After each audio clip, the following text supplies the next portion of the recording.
Officer Kalak is going to break down the root of Deuteronomy chapter 22 and verse 21. The general breakdown. Go ahead.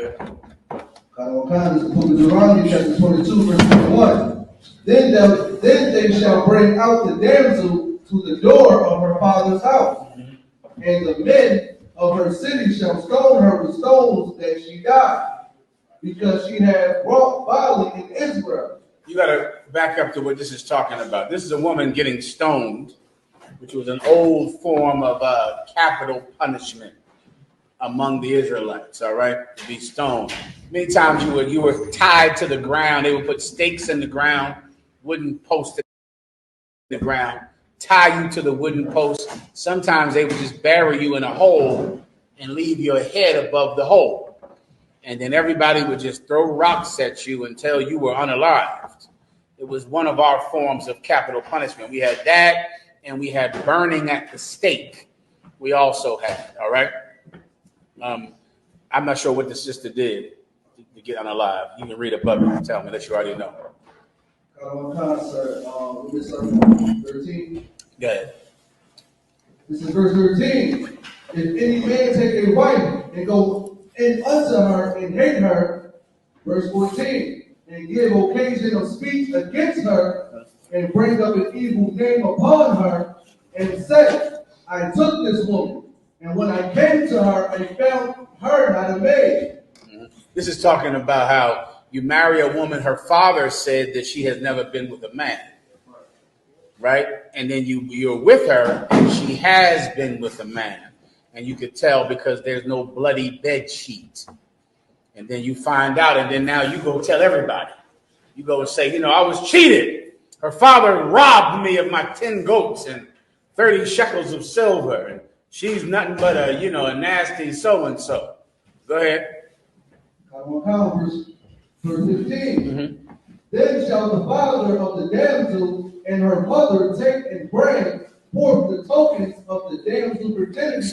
So now there's a counsel, because you're saying that my daughter was a promiscuous woman. I'm saying she wasn't. I'm saying she's never been with a man. I took your goats and your money, and it's mine because I didn't break my deal with you. Well, now they have to have a counsel. Well, to prove that your daughter was a maid, which is an old way of saying she never had sex, you bring the bloody bed sheet to the council. That's a line from one of Captain Picard's good songs. Give him a hand. Excellent line. You get a daughter out, you keep it. You keep the sheet, wrap it up and put it in something. And keep it forever. That's the proof of your parenting. You understand?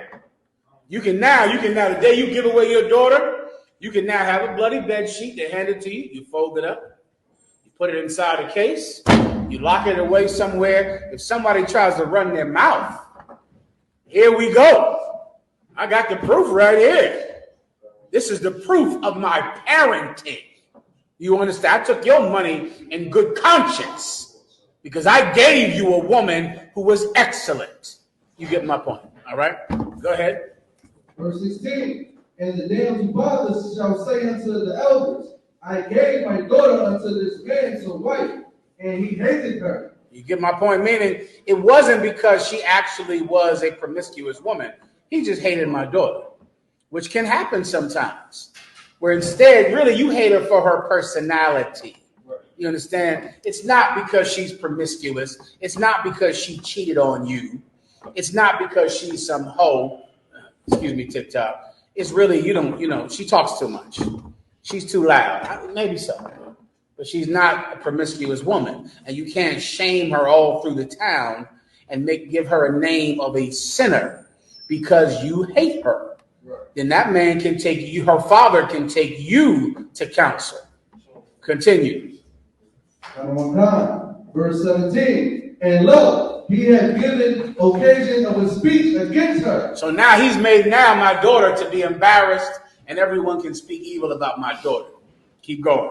Saying, I found not thy daughter a maid, and yet these are the tokens of my daughter's virginity. He went, now you got to imagine 6,000 years ago, when this was, if you found out this girl had been with somebody already, She was a promiscuous woman.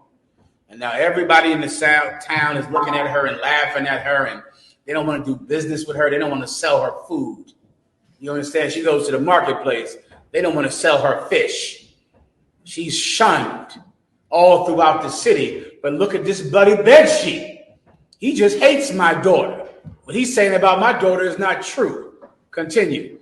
And they shall spread the cloth before the elders. You get that? Keep going. Of the city. Come on, fast. And the elders of that city shall take that man and chastise him. Mm-hmm. Verse 19. And they shall immerse him in 100 shekels of silver. Now he gets a big fine. He gets chastised, and he has to pay 100 shekels of silver on top of the dowry he's already paid. Keep going.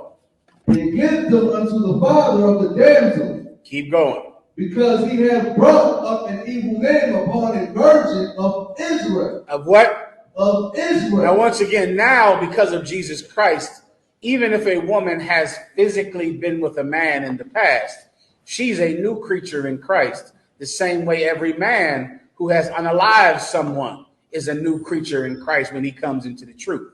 So now, if your wife comes into the school and she follows all the rules, and she has never committed adultery on you, and she has been a changed woman since the time that she came into the truth, she's a virgin in here. Right. And you cannot shame her simply because you hate her. You cannot accuse her of being promiscuous, and you have no proof, you have no reason to say it, but you simply hate your wife. You're going to end up in a council over doing that to that sister because she's our daughter. Everyone understands that. Continue. And she shall be his wife. And you're going to stay with her. That's your wife. Hate her or not, she's yours. And now you owe some money. Everybody gets it. Now you skip down. The other part, I'm assuming, is when you found out it's true. Let me just, for time's sake, you find out she is a promiscuous woman. She is one. She's getting killed. She's getting stuck. She's getting unalived. That's what happens. Why? Because there shall be no promiscuous woman of the daughters of Israel. That means that this girl was out having relations with all kinds of men. Her daddy didn't even know. She's out in the streets being a promiscuous woman. She's getting unalived. Everybody gets it.